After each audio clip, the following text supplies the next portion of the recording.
you guys are recorded, it's like, which city is gonna give me the most? Bang for the buck. Yeah, I don't blame you. I figured I haven't taken a picture of you guys in months. If I'd have known, I'd have dressed up. There's not Jim here to annoy you. Ought to be real Yeah, calm. what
Let me find the check. I like it when That doesn't sound good. you grab a pen and it doesn't work and you try.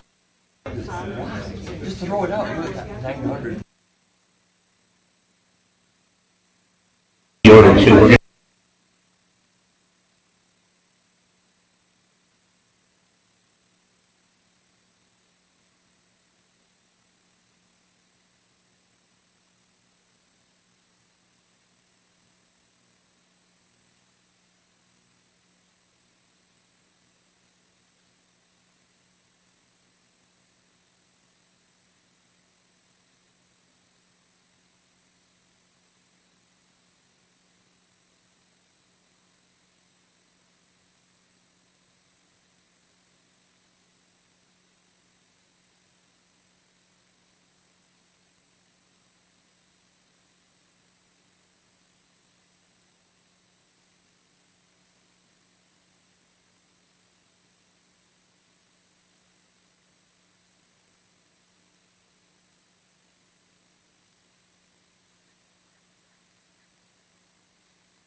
To get started, Councilwoman Ganaga and Councilwoman O'Neill are excused. Jeff, well, first we have a special guest here Well, tonight. can I do announcements first? Okay, fine. Okay. We just have one announcement. Todd Dickman and Recreation.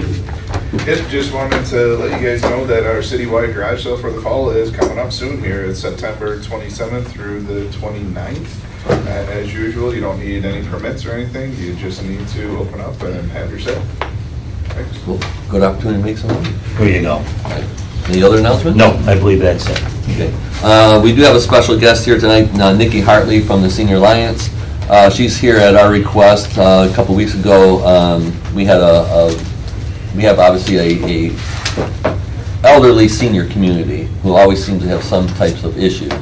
So we thought if we had a presentation done here, because we know a lot of senior citizens watch this, help get the word out of the services that you offer. So with that, Nikki from the Senior Alliance, welcome. Thank you, thank you. Thank you to you guys for having me today. So my name's Nikki. I've been with the Senior Alliance for just over a year now. I feel like I'm pretty well versed in all things aging, or at least hopefully getting there, but forgive me if there's any questions that I cannot answer. I'm still fairly new. So we are the Senior Alliance. Basically, everybody in the United States has an area agency on aging. What that means is a resource hub funded by the federal government to provide aging services for their community. Our service area is Western Wayne County and Down River. There are 614 in the U.S. Many have, multiple counties. The UP is all one area agency on aging. So there's a wide variety in the size and the scale and how many people. We have about 750,000 residents in our service area, and then 230,000 older adults. So a little bit about our mission here. Our goal is to assist people as they live, age, and grow, specifically at home and in the community.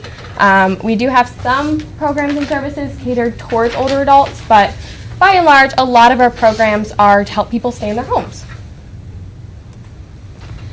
So I mentioned we get federal funding. That comes through the Older Americans Act. This was passed in 1965 and is what created area agencies on aging. It covers a wide variety of services. All of these are free for anybody over the age of 60. You do have to qualify maybe by need for some of them. We have in-home care programs that already has quite a wait list, but it's not something that just anybody can get. You do have to have a verifiable need. We have somebody come out and do an assessment for that sort of thing. So I'm going to walk through a few of these programs. Information assistance.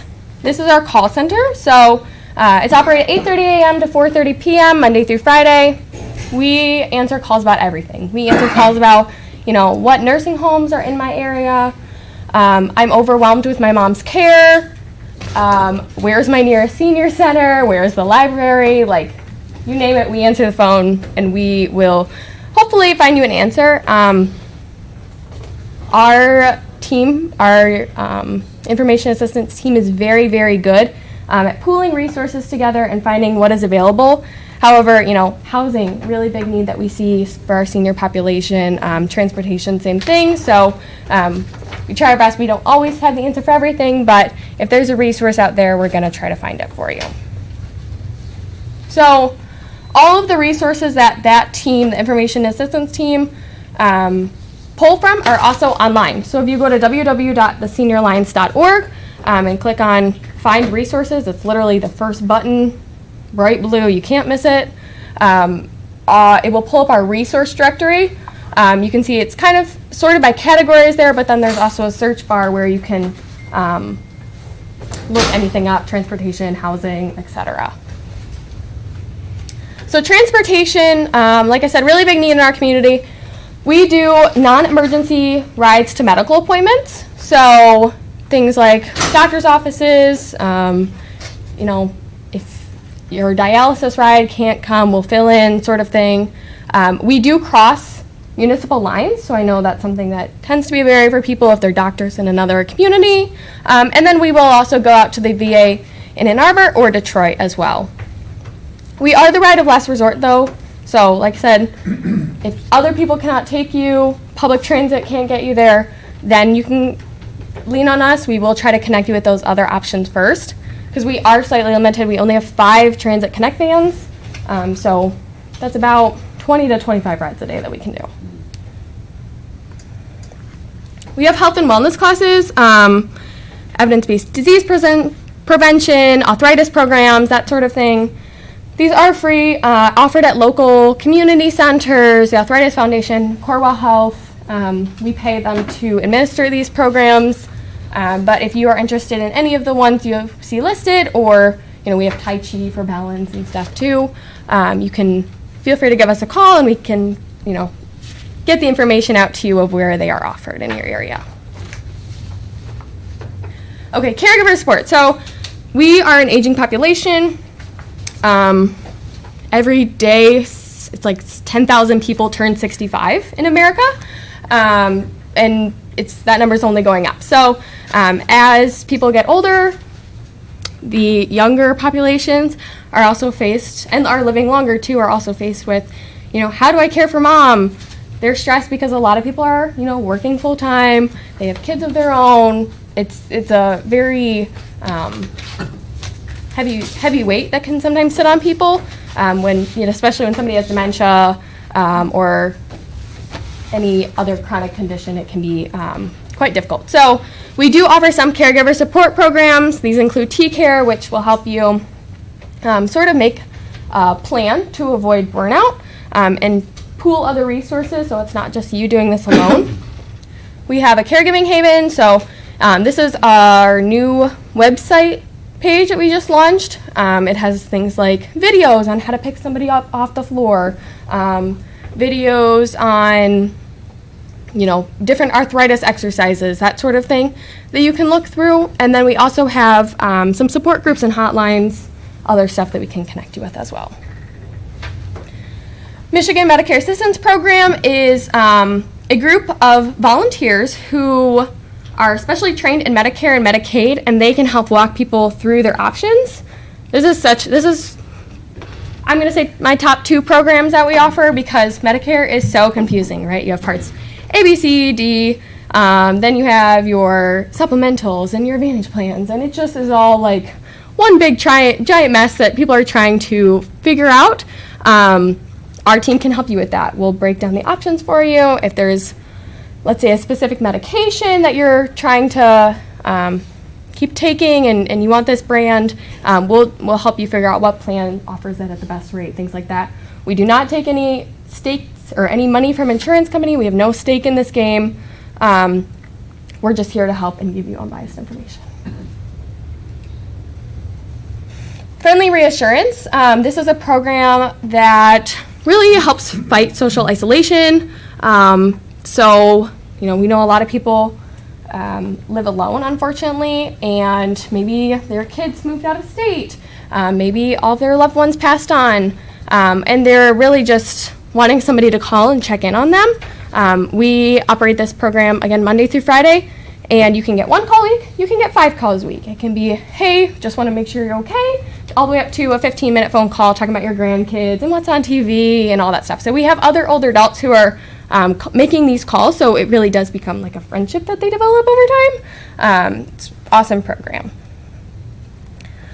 We have the Long-Term Care Ombudsman program. So Ombudsman, this is actually probably our only resource that's specifically for residents of nursing homes, homes for the aged, and adult foster care facilities.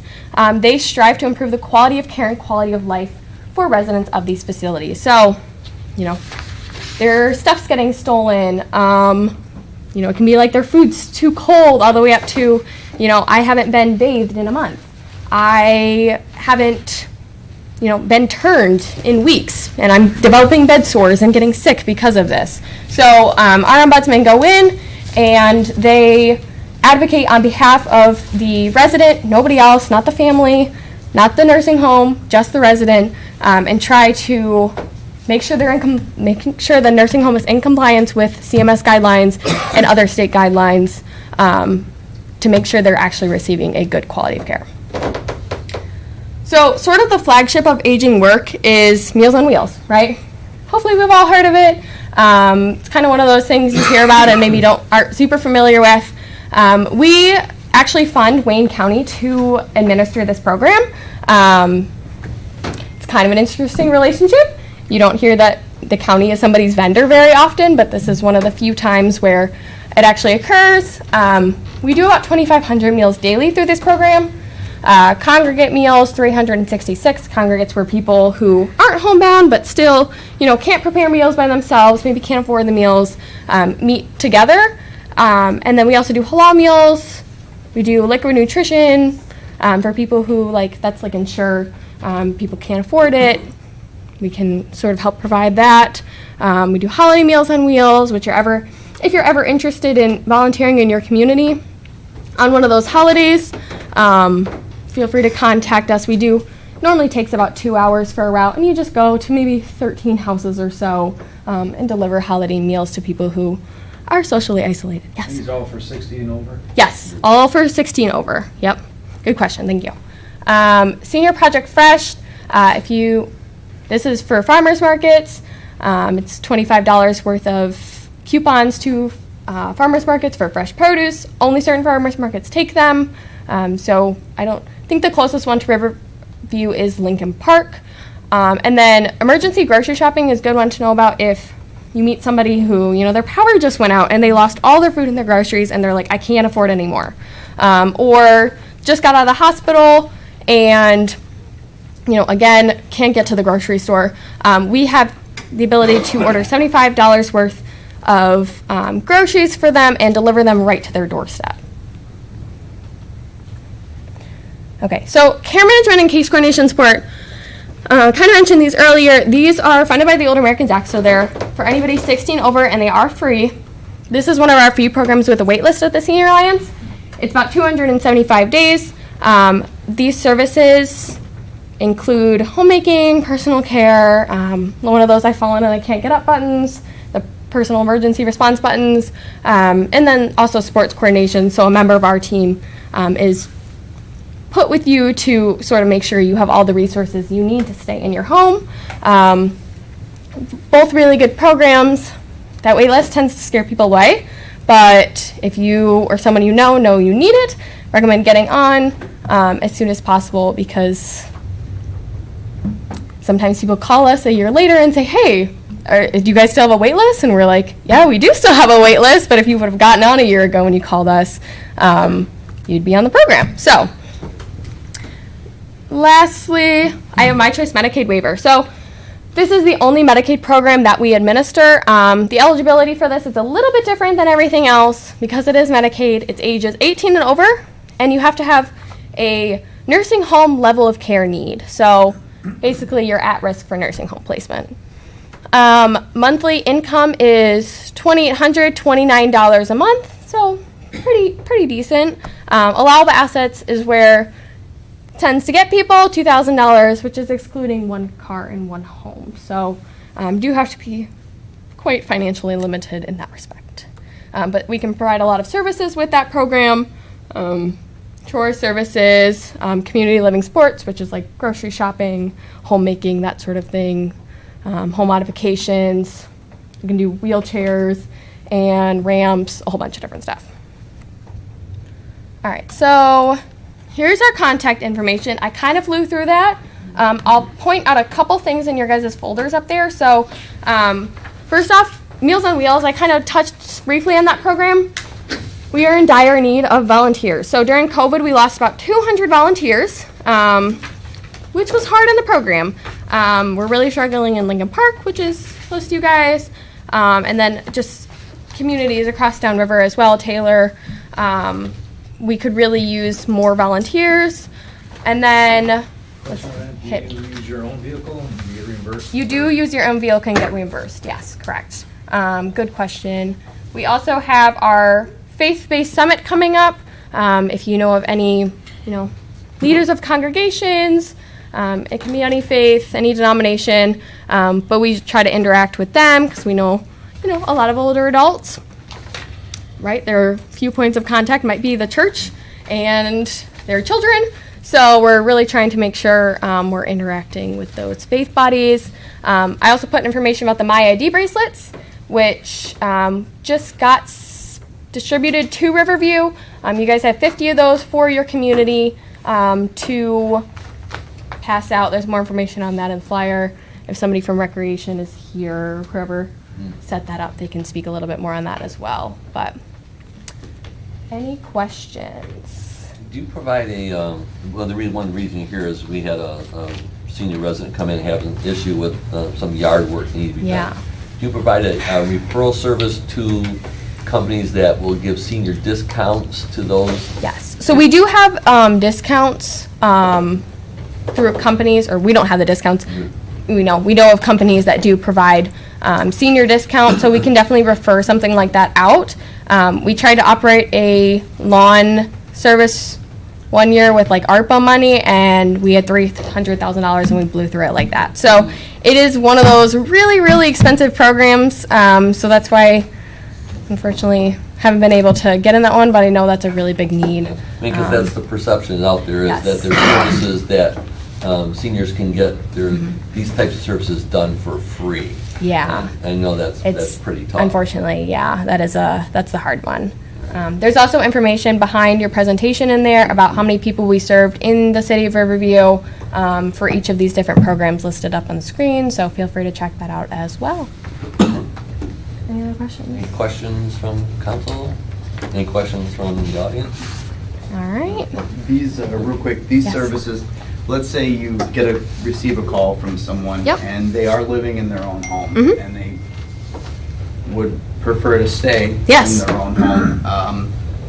Since you are federally funded, right? Yeah, mostly, yep. Is there any sort of, I guess, requirement that they would maybe not want to call? But is there like a reporting service, or is there something like that? Like if their home's not safe? Kind of like a safe haven to call and ask questions and things like that? Or would they be in fear? Because that's a lot of what I Right. run into is, I don't want people in here because, yeah, I probably should build a ramp, but I'm 80, I can't build a ramp to Yeah. get down to here. And I don't want, they're Right. afraid that Yes. they're going to be forcibly removed. Yes. And they've been in this house since it was built in 1950, Yes. That's a huge concern. So, and answer your question, first off, this number, you can call them and just ask questions. Obviously, we're not coming out just to, run and do an assessment at your house. So it's something that, you could definitely always give it a call and, see if there's anything that interests you. All of our in-home care programs, we do not, we're not housing inspectors, for lack of a better way to put it.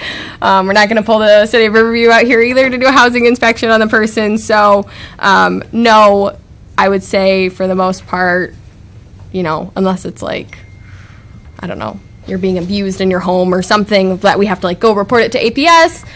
For the most part, no, our goal is to keep people in their homes.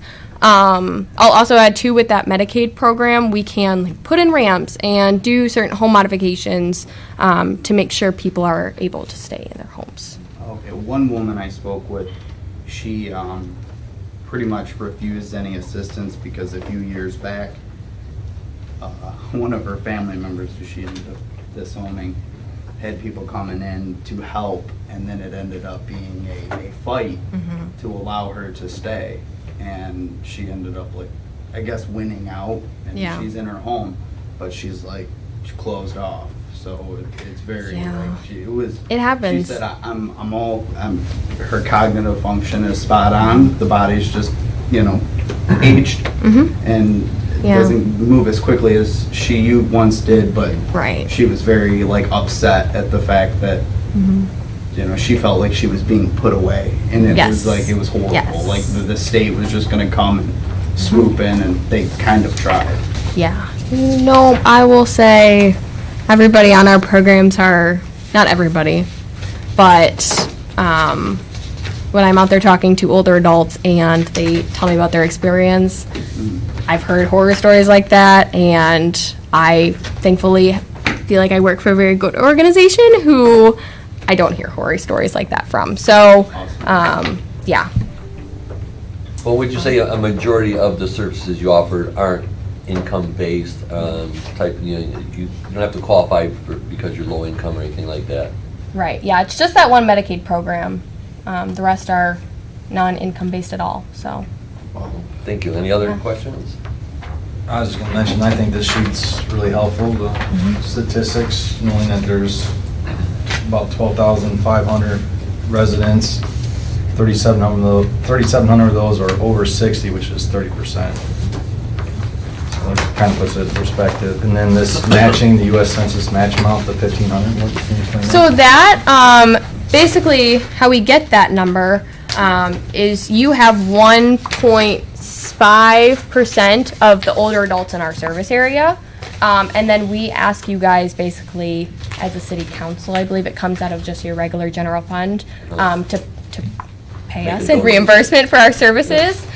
We were created out of DCC, Downriver Community Conference, and Conference of Western Wayne. So we, those are sort of our connections with the communities, and we try to keep that connection by bringing presentations and stuff like this to you guys, while also, asking for funds and I don't know if you have the number with, because don't we make a donation, whatever, it's like $4,000 a year, but the return is 100 and some thousand in services? Yeah, I don't know if I have that sheet. I think maybe the 1,500 number is the same, but yeah. And you guys also have one of the older populations in our service area. Our average is about 24% older adults across our communities. So you're not the highest by any means, but you are up there.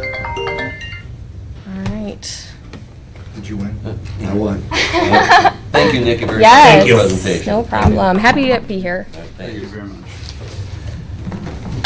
Your Honor, we're going to switch up the order here because 2-1 through 2-4 is going to take a little bit more time than 2-5, so. And then I'm just going to let the directors go. But before we do that, hey Glenn, could you please stand up? This is Glenn Owens. I know there's a couple council people that you haven't met yet. Councilman Dean Workman How you doing? and Councilman David Robbins. So I just wanted them to Pleasure. put a face with a name. Thank you. Thank you. Thank you. All right, let's go to 2-5, updates. Jennifer, let's have you go first. Thank you. We have two things this month. First, the bid documents for the North Slope soil removal are going to be published on Thursday. The bids will be coming back 3 weeks after that, so we'll have a recommendation at the next landfill committee meeting.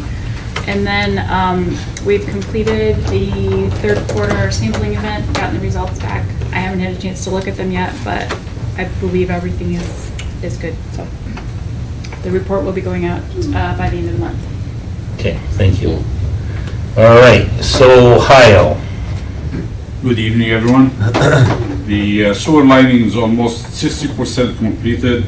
The sectioning is proceeding. We're about 20% completed and it's proceeding very well. That's all I have to know. Thank you, Okay, and then Dave, you want to just give us an update? I know these items are yours. We'll go into the items when we get there. But Can't hold a minute. Yep, okay, yep. First thing, 18818 Fork, which is formerly a Duncan, here the cannabis facility, they submitted their plans in. They're going in front of Planning Commission on October 3rd for their special hearing, for their public hearing for their special land use, and they're probably the first of a couple meetings with Planning Commission. Second, the cannabis facility, it was gonna go into Burger King. They were rescinded. We had no activity since February 4th, I think, when they went to the Planning Commission, but it was offered right away. There's a business waiting next door that has to complete a lot split called Marie Bridge Investment. So they've already been offered the opportunity and told them what the next steps are, which would be a lot. So that one would be in the space between Burger King and the Coney Island there? Yeah, right, if you take the driveway going in, right on the other side of the driveway. So it'd be another new build? Another new build, Okay. yes, correct. Finally, we have an ice cream place going in. If you know where the building is, where Parthenon is, the other end, there's a vacant space, and a gentleman, Brewster's, is going in there. I think it's walk-up window, and I believe it's just all hard pack, and I believe he makes like half a dozen custom flavors every week or something like that. Cool. What was the name? Brewster's, Brewster's. so. All right, well, we'll get into 2.1. I dismissed the department heads. They have no, except for building. Jen, Dave, might as well come up. Everyone else, have a great night. Enjoy Monday Night Football. Enjoy Monday Night See you Football. at halftime. Oh, Glenn has to stay too for one of them, so. Glenn, you might as well come up here and join us too. There's room. Put a chair up here and. Okay. 2-1, we do. Yep, 2-1. Discuss proposal from the Bonner Advisory Group to prepare citywide economic development strategy.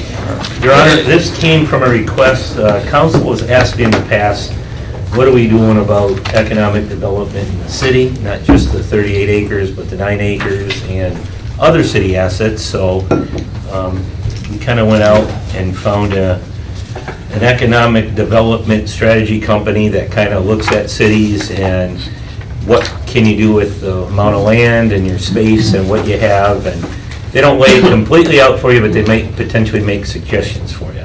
So this was a company that came recommended, and so we asked them for a proposal, and this is their proposal. So Dave can speak to it a little bit more. Go ahead, I'm gonna grab a water. Okay. Yeah, thank you. Luke Bonner, I've known Mr. Bonner for a while. He would be here tonight, but he instructs in economic development at University of Michigan. So we got class on Monday night. So I've known him for years, so I told him I'd bring the proposal. We gave him a rundown of what we're looking for in terms of overall strategy for the entire city, as opposed to one lot, more of a broad brush strategy. What do we do next? And so we put together a proposal for you. The proposal, what's going to be based on, he's going to go through a series of steps. He's going to do some data collection.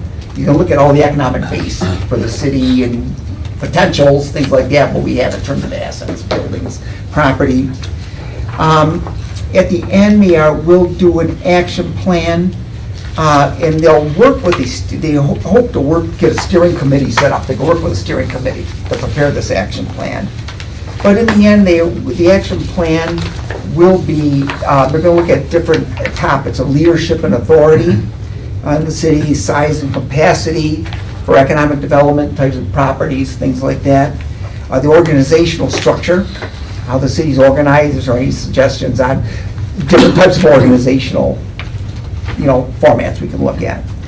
They're going to look at the main functions and activities that economic development, if we had another person come in, what they would do. Short and long-term funding mechanisms. They will provide a list of partnerships and assistance from governments, nonprofits, and private agencies. And they will go through some type of community engagement. That's more of an optional activity. What they mentioned was they'd like to work with the steering committee. They would hold, as part of meetings, they'd hold 3 meetings. 2 would be work meetings with that committee, face-to-face, do what's called strength opportunities presentation or work session. They will also do a final presentation with the committee. It would take about 3.5 months based on their schedule to complete, and their fee was $32,500. And again, we asked them just for a cost to see what it'd be, and they put a full proposal together. So we wanted just to share that with you tonight, and just put the information out for your digestion. Dave, is a deliverable an actual, hey, this kind of industry could go here, this kind of industry could go there, this I is don't know not. what the detail of what the deliverable, it's one of the questions I can pose to them, but I know it's an overall broad-based strategy. It has to do with organization as much as what types of businesses we should be looking to recruit. I can strongly probably read their minds that, if you're gonna have a study done, you gotta figure out what best fits based by the professionals. And Well, they would have to what- inventory the Yep. properties that we have. And what we would wanna go after. Page 16 of the packet has the action plan, the final report, and presentation, so So details what they would, then the deliverables would be. Okay, well, again, Dave brought this forward as we wanted to see what kind of economic development potential Riverview could get.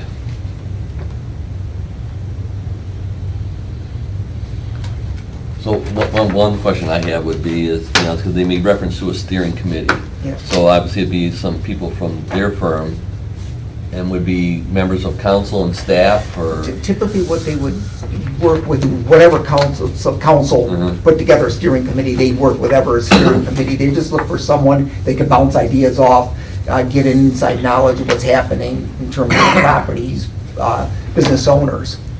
Mhm. Would it make sense to have, like you say, a business owner or two part of that committee? Yes. It's always preferable to have someone on the inside Mhm. that has to deal with things day to day.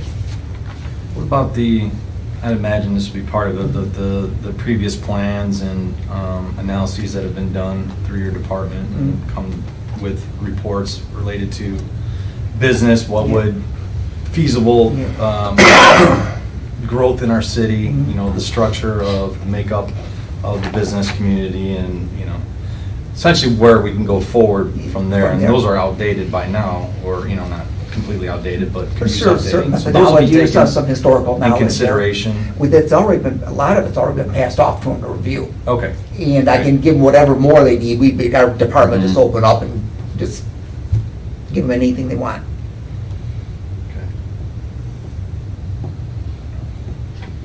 So I don't think we're looking for approval or what have you now, but we will definitely, take any of the recommendations going forward if you want to. That's the way we're looking for anything, Tom. We just wanted to Yeah. share it with Yeah. you. We If took you the wanted- initiative, thought we'd bring something to you, let you react to it and see what you want to do. Maybe I misheard this. Somebody say this will take about 3 months, because the Yes. timeline and budget here says that this is going to take approximately 5 to 6 months. Let me see. I went by their It's schedule. on page provided. 17, timeline and budget. Yeah, I'm looking at I was just looking at the schedule down here, but you're right, it says 5 or 6 months, doesn't align with the schedule that they have at the bottom. Correct. You're correct. You'll have to ask that question. I guess the Yeah. question timeframe, I can do that. But also, because they make reference to engaging Wayne County Economic Development, SEMCOG, the Chamber, those types of DCC. What would the involvement of those be with this group? Are they going to go to one of their meetings, or do they just get input, they collect their data from They'll them? probably collect their data from them. I know Luke, he's got connections, like with Wayne County, when I was with Aerotropolis, he followed me up in Aerotropolis, running it on, interim basis for a while, so I know they got connections to all these places. He does this for a living, so I know he's been with Sterling Heights for years, doing things there, and he's got a number of other communities he's prepared these for. So you've worked with this particular firm before? No, I've been around them a long time. I've known them, I haven't worked right with them. They do a different type of service than we do, so they follow us up, I follow them up, but I've never actually worked with them. I just, over conferences and things for decades, I've known him. He's from Taylor, so he's from this area. Okay. Jeff, we can talk later too. Have you heard of this type of thing before? Okay. I mean, I would consider this just a small step in determining Well, yeah, if I this mean, is the type of thing we want to do. absolutely.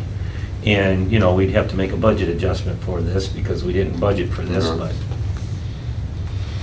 So 32,000, is this the only bid that we received, or were there others? No, we didn't go out for formal. we didn't go out for a formal bid. Formal We bid, did- I just knew the gentleman, I thought, I don't even know what the cost is, so I bring it in just so, see Right. how there this could set. be potentially a formal bid It put could be, out.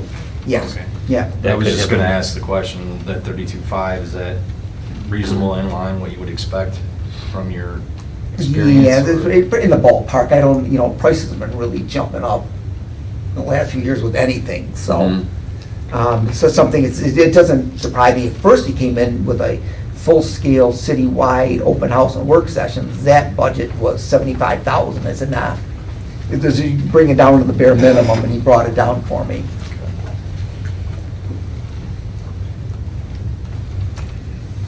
But like I said, we can go out for full bid if you like. I just wanted to just get your feel. It's just ideas is early on in the process. Just wanted to see how you Obviously, this guys gives you felt. a background of, at least the minimum services.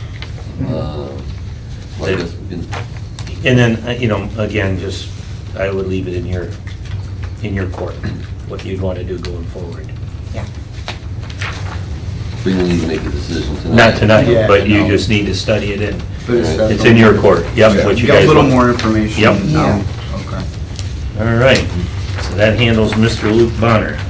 Thank you, Dave. Appreciate that. Thank you. Thanks, Dave. All right, 2.2, discuss Eagle review of the Sibley frontage wetlands mitigation process. You gotta So- get this Stay up here, Dave. Yeah, so this, we had, and we paid for a survey of wetlands for the 38 acres on Sibley, and we also paid for the wetland study on the 9 acres of Grange. And so when they came back, there was some questions about, well, is that really true? Is this, so instead of trying to read between the lines of these purchase services, we went right to Eagle. Dave contacted the guru of Eagle that determines all wetlands and values, and he came out. Can I ask the name? What was the guy's? Jeremy Richardson. Jeremy came out. We paid a small fee for him to walk the property, look at the property. He had boots on the ground, Review the reports. reviewed the reports, looked at the surveys, did all of the work. And Dave, take it from there, because you worked directly with him. Sure. Jeremy came back. He saw the report that we got from GEI. He had no reason to question it. He thought it looked pretty close to where he would guess.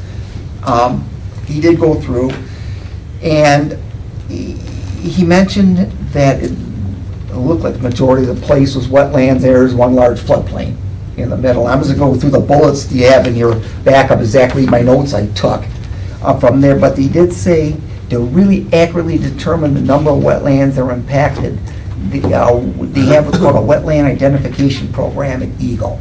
It's called a WIP, is the acronym for it.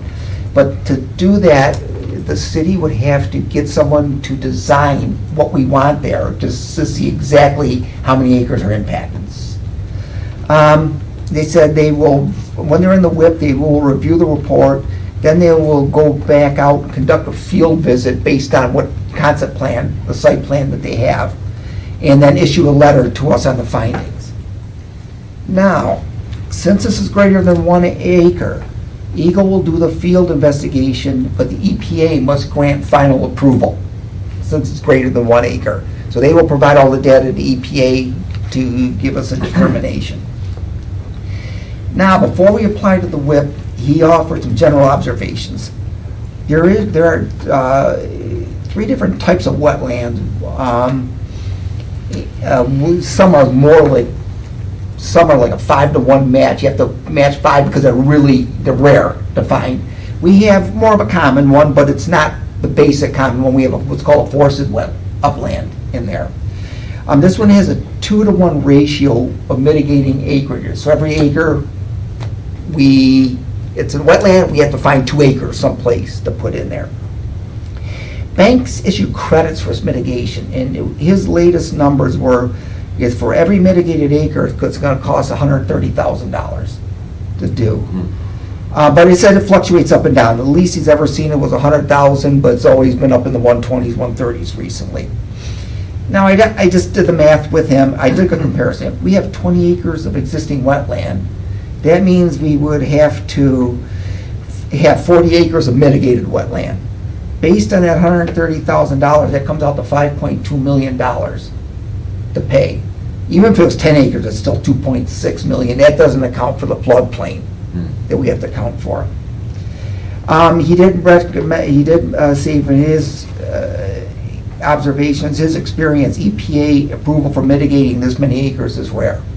He's seen it before, but it's usually a very, very large auto plant or something that is going to produce thousands and thousands of jobs.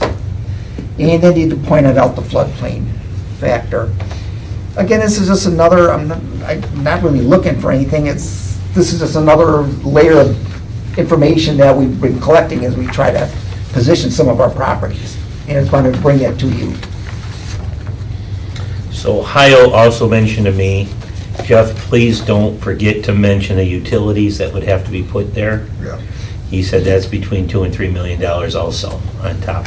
So a developer, if this was the case, which we're not saying yes, but as an example, the developer would be looking like they're coming to the table with $8 million in wetland mitigation and utilities to build. What about the other infrastructure surrounding it, sewers, et cetera? That's what he said, 2 to 3 million Utilities total. as well, too. 2 to 3 million total for the utilities there. And then he did say you have that drain that you have to deal with. There's a drain in there. So he said you'd be dealing with the county on that drain and the floodplain. Yeah, floodplain. It's a But he said department. sewers and electricity. Which drain is it? I'm sorry? Huntington Drain, Yeah. yep.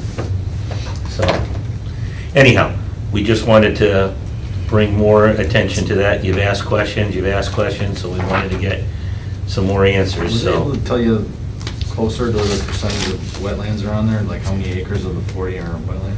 I thought he said about 20, is that what the report No, said? we put 20 down because he was trying to, no, he didn't go out to measure it. He just went out and walked it, verified the site itself. Okay. He was saying there's a small spot that he looks developable, like the report said, right in the middle. Other than that, it was all floodplain and the whole perimeter. And it was a wide perimeter, not a thin perimeter, was wetland. And some of the photos that you saw in the report where things were underwater out there in the springtime.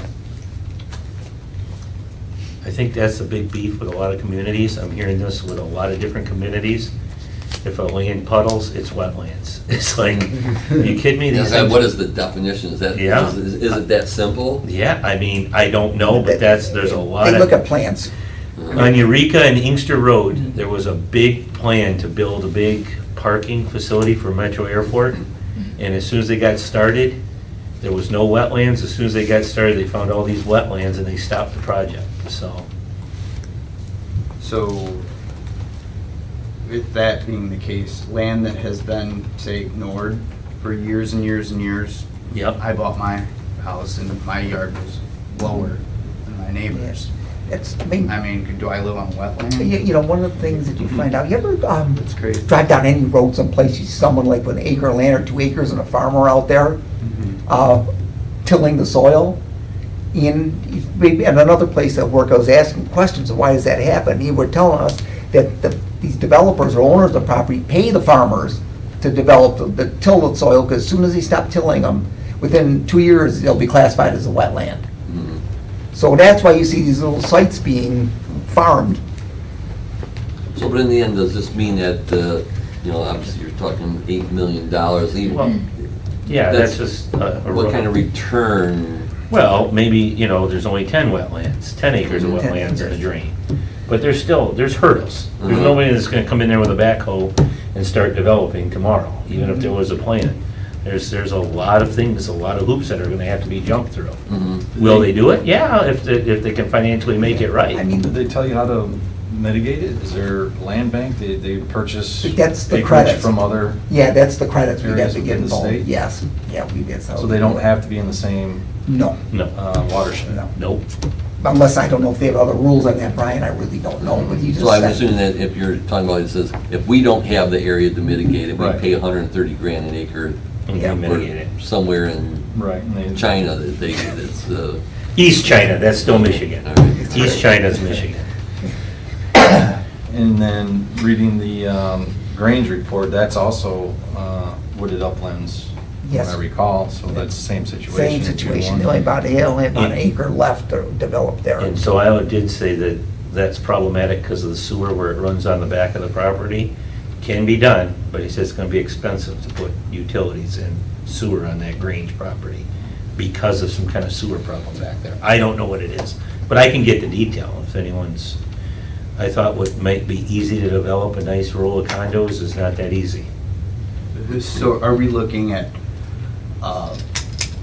if in the event somebody wanted to say, hey, this land is, you know, up, but if a developer wanted to assume these costs, Oh, yeah, Yeah. And absolutely. it would be worth it to them. Yep, absolutely. Clearly, but Yep. it would be beneficial to the community, but they would be on the hook for that. Well, Absolutely. yeah, and that's, Right. yes, that's That's a better way 100%. of saying it I did, was like, somebody's gotta bear that cost. Either we do it, prepare the property for a developer, and then whatever the price we sell it for, or the developer picks up the cost. What about the property of the cell tower, is that wetland? We didn't, It's not we very never did a big. wetland study for that. It's not very big, and when we sell the land, when we sell the cell tower, we'll never sell the land. We'll have a lease agreement for the land. Okay. They're just buying the physical tower and its tenants. They would never buy the land. Happened to read the board, and it looked like it went out to bid and came back July 25th. Do we get any bids? Oh, yeah, we've got a lot of action on there, but they want more information, so we've attached more information that just went out. So it's gonna, I think the finals due, what, end of the month, Randy? That, it was extended, I don't know. the Yeah, exact extended date 2 now. more weeks. There were a lot of questions and a lot of time devoted to. Yeah, we had a number of bids on that, or inquiries on that. So when it closes, is that something we get to see and discuss, or how does that work? Oh, yeah, it has to be voted on. It has to be brought here to vote on the sale, all sale of assets, other than disposal of fully depreciated assets like cars and trucks and things like that. Office equipment, computers, big assets have to come here to be voted on.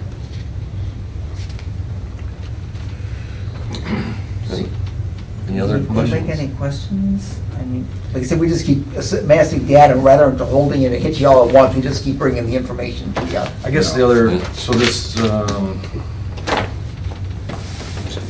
Jeremy Richardson, he would be the contact for the wetland mitigation? Yeah, he's the one assigned down to Wayne County. Okay. He works out of, I believe at the Warren. I believe I met him, it sounds like, okay. So Ohio recommends him, and he comes highly decorated, and he's like the guru that walks all the properties for all the developers, so we wanted to stop playing around with, just these companies and hear it from the state's mouth.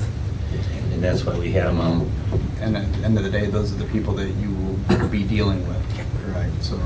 And then the EPA too, that we found out about, that I didn't know, but.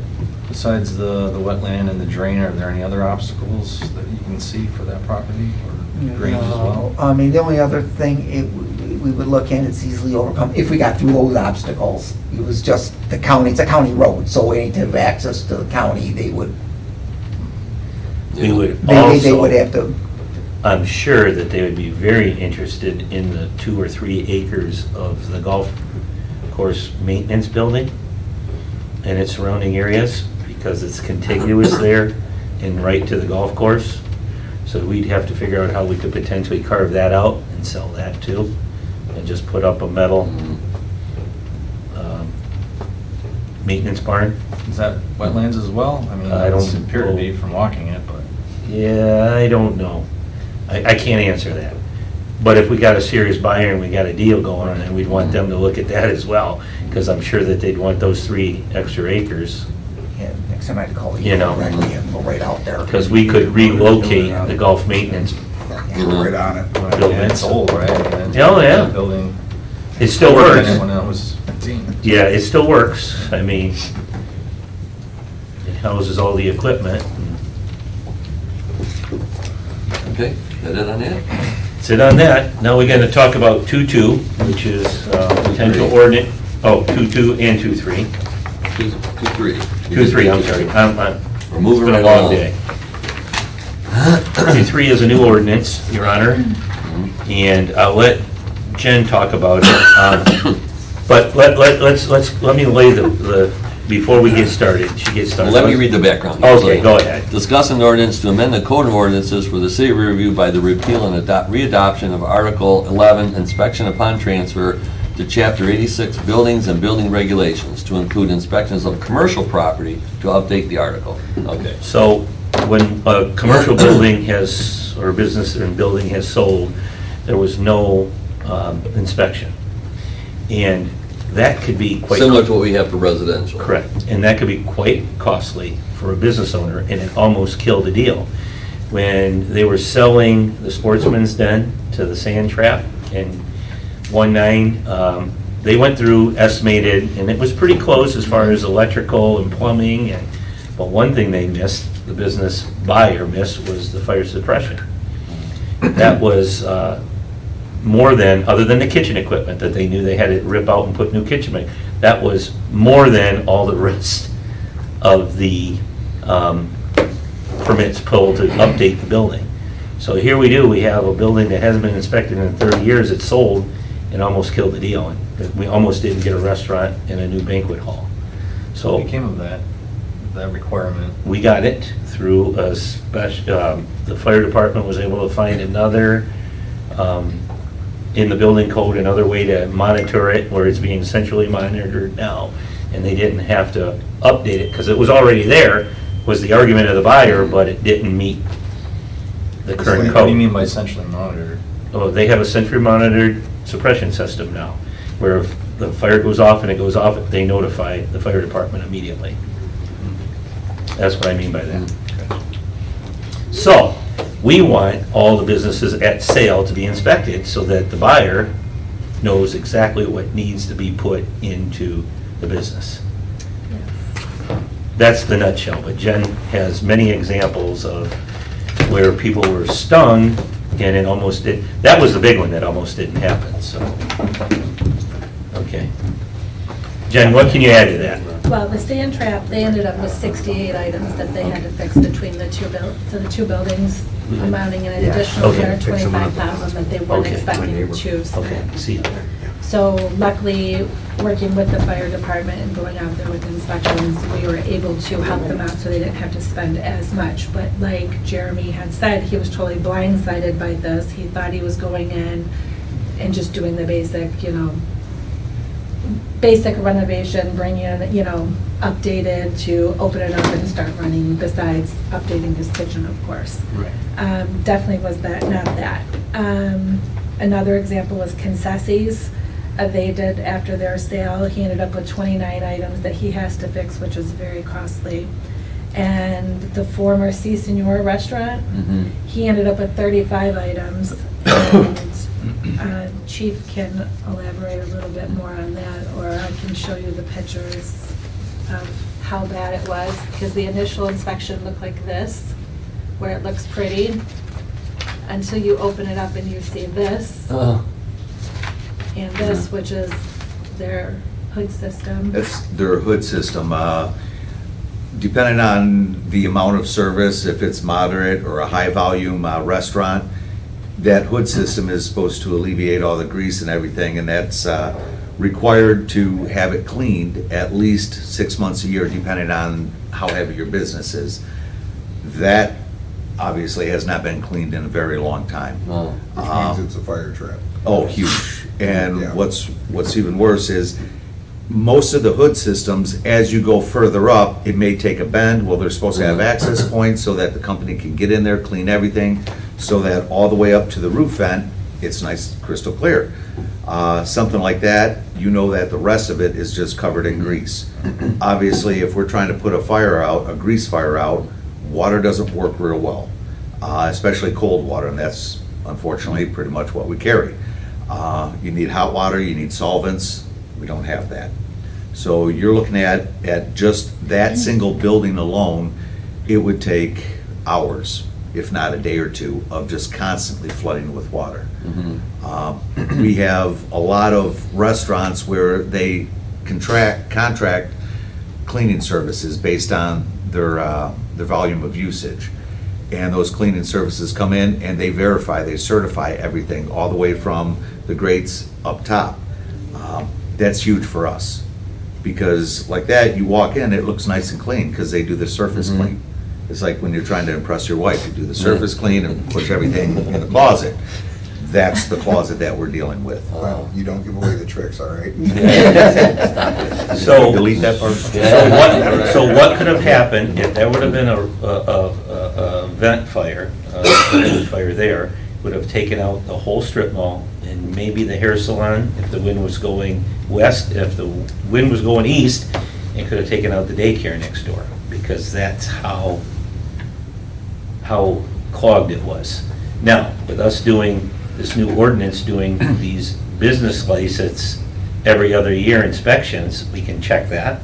We can verify their cleaning certificate, check their ranges. Now, some businesses, they apply for their license, every year they just give $75 and they get a license, or $65 and they get a license. There's no inspection.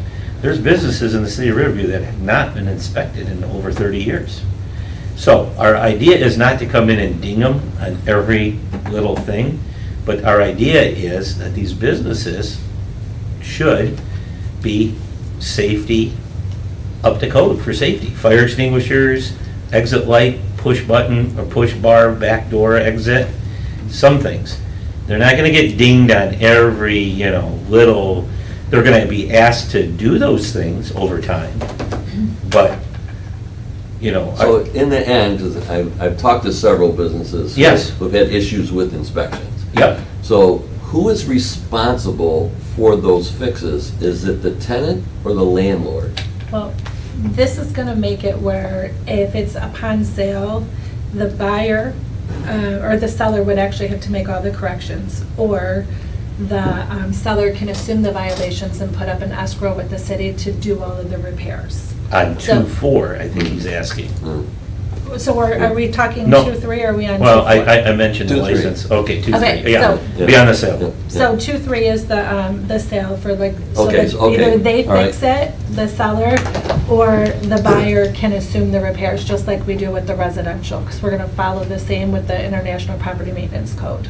So let's just say we have some older strip malls and there's tenants in there. And so if that building was sold, that would trigger the inspections. Correct. I'm assuming.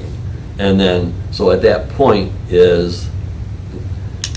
I guess it's between a seller and a buyer then, who actually fixes it. Yes. The tenants wouldn't be responsible for Correct. fixing it, but the buyer or the seller would That's be. an excellent point. Yes. The owner, the property, not the tenant.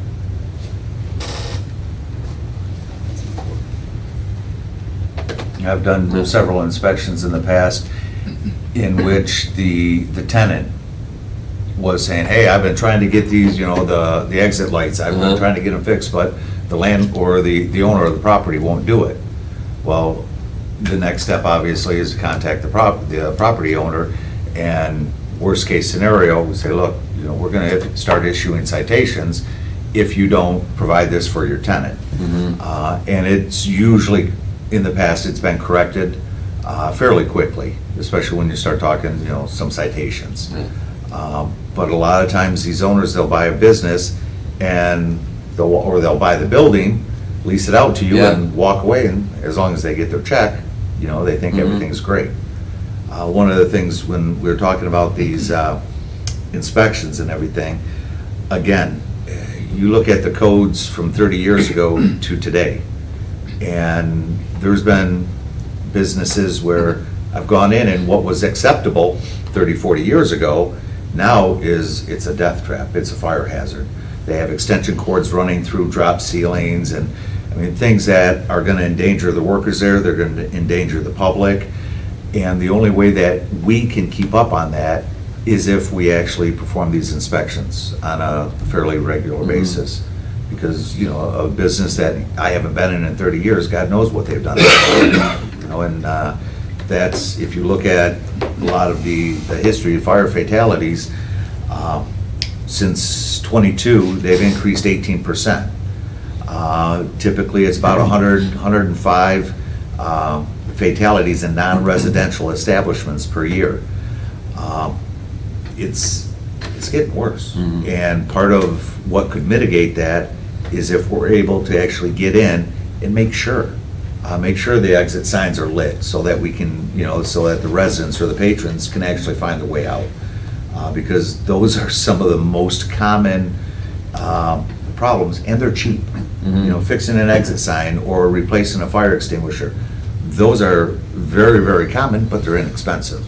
Those are the most prevalent things that we can get up on and say, okay, let's fix these. It's not a huge cost. We give them time. We work with them, say, here are some vendors if you're interested, so that we can increase that safety, not just for the patrons, the workers, but also for us going in.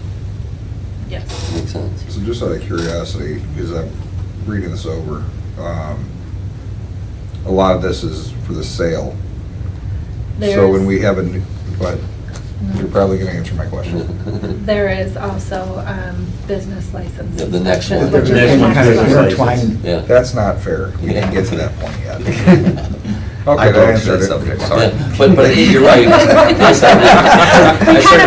started the same thing because. Right. Glenn already got me in trouble, so. We need you guys to figure out, obviously, there's gonna be a conflict at some point here. Say you got a sale of the buildings when inspection takes place, and then, so say the owner bought a vacant building, so there's an inspection there. And then all of a sudden, some business moves in there, and he's gonna be required to get the same inspection that just took place like 6 months ago? I can almost. We are going to prorate. Uh, We will prorate for things. So if the inspection's valid, we're going to prorate for the business license, so we're not dinging them, especially if somebody's moving in. Uh-huh. And we're going to do, well, We since we're get going to quite a jump bit to here where, business. the businesses obviously come and go. Yeah. And Right. so, somebody just moved in and you had got a license and you had the inspection, and then 8 months later, they didn't make it, they're gone, somebody else moves in, you're gonna require another inspection? The business license. Okay. We can look at the timing Okay, all right. for that. I mean, I can see the You know, business there's gotta be a license issue, trigger but then the point, whole but- fire inspection type. Well, they Yeah, gotta you have have to fire put time extinguisher, on they it. have to sign, they have to But have you- the right? So they have to have the bare I'm minimum. thinking more of the structure as opposed to all the other But to requirements. even give you a prime example, a business could be set and we've already approved it and everything's good to go. And then a new business jumps in Uh-huh. even 3 months later. Everything could change if they take it all with them. We can't just say it's, everything's true. great and here they've taken what they've improved, which they do. I mean, they do it all the time in home sales. When we look at the International Property Maintenance Code, so just maintenance items that are health, safety related, we're not looking at the full building code where Uh-huh. we're talking about structures unless there definitely is something going wrong, we see bricks falling or something We're like that. only sending, the plan for this is to only send out the fire and the building inspector. If there is a major issue that would require the other inspectors, then at that time, we would actually bring Yeah. them in. But otherwise, it's just a basic walkthrough, make sure everything's up to code, healthy, health-wise, safety, everything's good. And as far as the code goes, is that a state set code? Is that our fire department? Is that how? It's through the NFPA, the National Fire Protection Agency, and Okay. the International Code, Fire Code. It goes all over the So there's country. a standard? Yes. Yeah. Oh, yes. It's It's all not over. like, hey, We're not making it up. No, yeah, yeah. I'd rather have this. It's a- Yeah. We just met, so don't think I'm just And curious as to how that works. Have you It read that also, book? It looks like stereo follows the instructions. International Property Maintenance Code, I know. our current There's- code, which actually you guys just adopted to 17 bring it up to the 21 different books. code. I have to teach So that's somebody, what we're and I following. can't We're stay not gonna dealing with pull it. out every code book and ding them on every This single goes after thing. the other codes are this big, so we got that. Well, because I have Yeah. heard of things in the past of things that are, good ideas, but maybe, and you can't put a price on safety. So let me see how I want to word this. You can't have my job. You can't put a price on safety, but sometimes you can there are like overkill, I guess you could say. So it would. We're there to work with the businesses to keep them operating and not close anybody down. That's not what we're going for. We're going just to make it safe. Right. There's standards in there. There's And standards obviously you have to that's follow. super important. I definitely want Absolutely. that There's to be standards. understood. I feel that way. Some of the things that you're referencing, just as a real simple example, is the International Fire Code and the NFPA. They both agree on that a business should have a fire extinguisher within 10 feet of the door. Okay. Okay, it should be mounted and labeled. Now, if you're 12 feet, if your counter or, your cashier is 12 feet from the door, okay, we're not gonna say, nope, you have to move everything over, move your counter. Within reason. Yes, it's within reason, and, there are the guidelines that both the NFPA and the IFC, they put out there, and it's all for safety. And the cities typically will adopt the IFC as, okay, this is our, our guiding document. And then, we go through, and like she said, we help them out. Hey, look, your extinguishers are expired. Hey, look, you need to get your hood cleaned. Here's a few different vendors. You call who you want, but let's get this cleaned. This is why. Gotcha. So it's not like, if I were to walk in there tomorrow into a restaurant and say, oh, it's not clean, shut your doors. Gotcha. So Yeah, no. we aren't running into, like, there are certain requirements for, like, dwellings. Let's say if you're in a hotel or something, and if there's nobody living there, there obviously are a different set of requirements. Right. Right? It's They not don't big. get it's two different things. Yeah. It is what I'm saying. Yes. Now, also, it allows, when we do these inspections, it allows our fire department in some of these buildings that they're not in, so they understand the lay of the land, should there be an issue. They know how many floors, they know where the building is, they know where the access doors are. I know you have some kind of authority to just show up at any building as a fire department and tour the building, just so that they get the lay of the land. Well, now they'll be forced every 2 years to go into these businesses. And then everybody goes home safe at the end of it. That's kind of the idea. You know, there've been businesses that, we call them right to knows, where we tell the crews, hey, guys, we're gonna go over to Bob's Country Bunker, and we're gonna just walk in, I'm gonna call them, we say, hey, we're not doing an inspection, we just wanna see the layout, we find out where their gas lines are, where their electrical shut-off is, things like that. We find out that we never knew that building had a basement. And, you know, we didn't know about the layout, because remember, if we're going into a fire at 3 o'clock in the morning, it's pitch black. And if you don't know the layout, or have no clue of what the layout is, you know, it puts people in danger. And so these right to knows and being able to get in there and do the inspections, yes, it's great for the safety, for the patrons, for the workers, but like I said, it's huge for us. Because then our crews get a chance to go through these businesses and say, okay, this is where the exit door is. I thought it was over on this side, you know, so. Well, I got a question, and Dave, you could probably help me. Are businesses required to follow or file their EAPs with the city? No. No? The only one I know that filed anything with the city is the bigger, like Permel.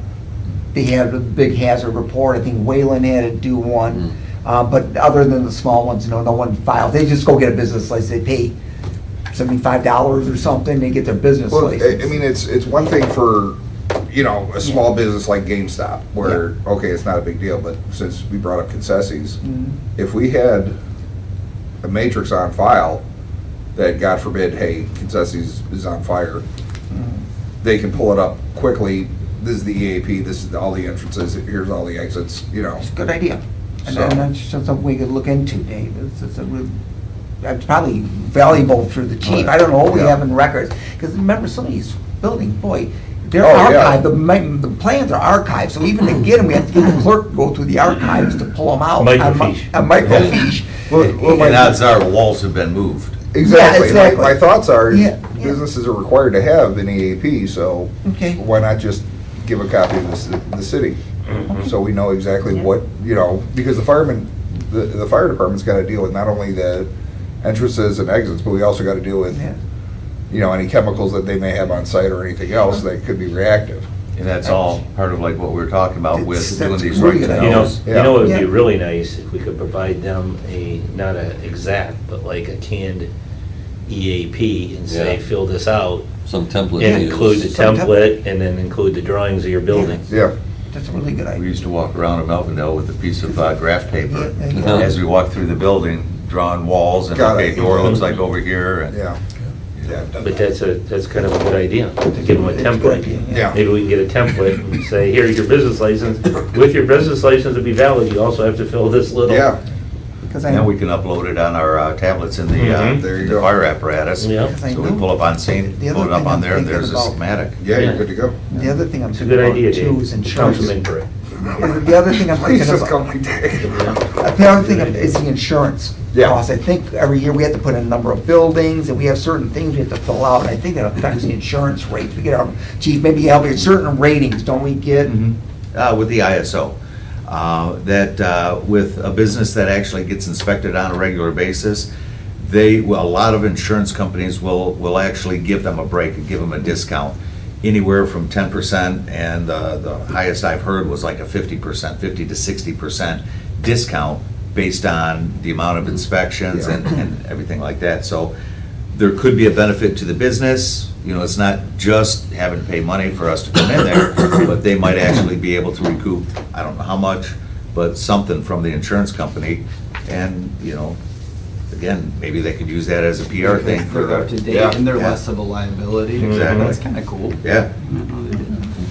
All right, anything else on 2.3 before we go to 2.4? Which is probably the same thing. all over. We're kind of talking about 2.4. Okay. Wait now. Yeah. So the 2.4 was really the hood, the range, because that was where 2.4 said, well, how did we not know about this? Well, we never have we don't inspect. We give them a business application, they pay the money, and that's it. So we thought it was a good idea to start inspecting businesses biannually, every 2 years. Yes. So with this, the biannual inspection for the businesses, does that include places like Atria, all the big senior home type things? No, tell them what It will include all of the businesses, apartments. It'll do like American House, but we will not go, we do go to Atria. We don't go to like the towers. We won't go to Colonial Village. Colonial Village. Why, because those are co-ops? of They're some co-ops, type? so we don't go in there, and we don't go to like the state facilities, like Bel Air. We're just not allowed in there because the state actually, that's their jurisdiction for inspections. They're much more strict too. Yeah. So currently, you guys approved for $1,000 for the business license inspection. And The fee schedule. The fee schedule, so we're wanting to drop it to $650, which would include the admin fee, the application fee, and one background check, along with the initial and final inspection. Each additional background check would be $25 for additional business owners, and any additional like re-inspection fees would be $80 per inspector. They can schedule and they can get it all done. Yes. So there should never have to be a re-inspection fee. Which, doing this is also going to help on a sale inspection, because they should pass it with flying colors and it shouldn't be any issue, and you would be basically good to go. So what we're projecting, and speaking with Shane because I'm stepping in for her today, we want to send the applications out at least before December 15th if this is approved, giving the businesses plenty of time. Saying that the application, the fee would be due by March 1st. We would give them then till July 5th after the holiday. For anybody that hasn't paid, we would send a second letter out with a late fee of $50 to be added to the fee. And then on August 1st, if they didn't do it, it would be a final letter along with the ticket hand delivered by coach. Because I really was trying to avoid doing as much of the certified mail as possible, because it's $10 a pop. And a lot of times they get rejected and returned back to us, so it's right back to the drawing board. So I believe delivering it in person is actually How many of those more do we have beneficial. though, if you had to guess, a year? Of the, of what? The certified? The certified? Yeah. There's several certified mails that get returned. I mean. No, but I mean, how many of those that don't pay their fee is what I'm For saying? the business Yeah. licenses, there's actually quite a few that they have to continually send letters to the point where they have been ticketed because they just haven't, because a lot of them are like, well, I never got it, or I didn't Okay. open my mail, it's in a pile in a box, and they've gotten those excuses. I thought So- that wasn't that many of those. So at least sending this out is giving them ample time to pay without, and then also, you know, if they're not doing it, to give them a penalty to, hey, it's $50 extra, come on, get this paid, let's get this going. So it says with the payment due by March 1st, does the license expire at the end of the year? It actually expired, July, June 30th. Oh, June 30th. Oh, It's end of the about a year. fiscal year. End of fiscal year. Okay. Starts July 1st, right? Okay. yes. we can do this then. who's gonna deliver those if we don't have every? We would set, Your yeah, ordinance just, well, just the goes- third and final letter, I would just have ordinance, because there wouldn't be that many. So if they're out, they would just drop them off while they're out doing their, you know, Mhm. inspections of the city. You mentioned owners have to get a background check, is that correct? That's Is for that new already- that's for new businesses, they already do it. They wouldn't have to do that for the renewal. So that's like a personal background check on the Yes. owner that's purchasing? Yes, it's to make sure nobody has felonies that aren't, you know, letting everybody know. I mean, if they have a felony, they have to mark it. Mhm.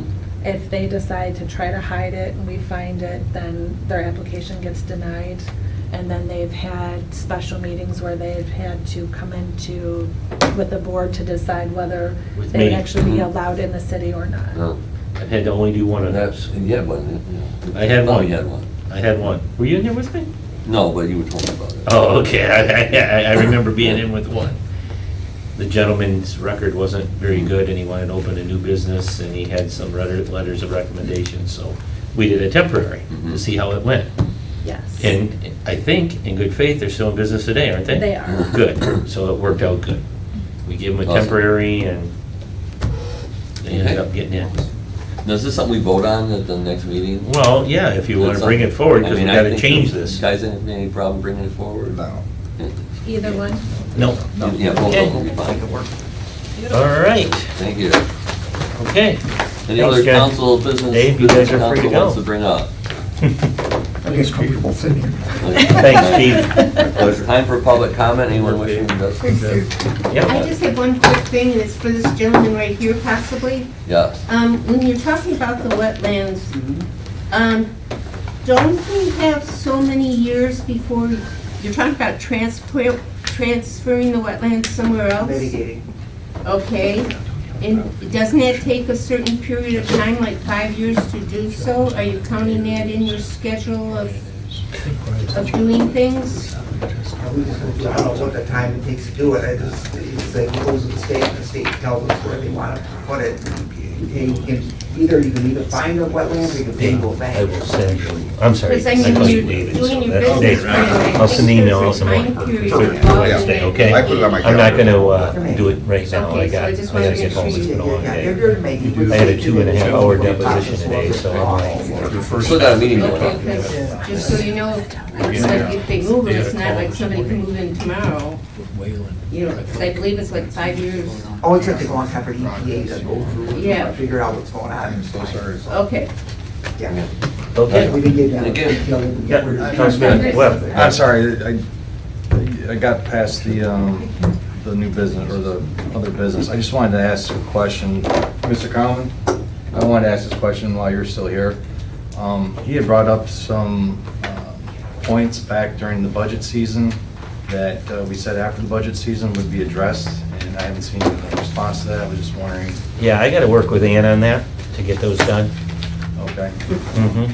Specifically, because I had several similar questions that we didn't have a chance to bring forward because there wasn't a study session after Plant Moran came. But specifically, the letter which I was just referring to, which was dated April 29th, so you know specifically which letter I was referring to. Was that the letter that they referred to in their presentation? This was the letter that was responded to by Mayor Swift saying that we're going through the budget season, and after that was completed, then you would get some response. For the email? Yes. It's for the not a email. letter, it's an email. It's an email dated. Yeah, okay. April 29th.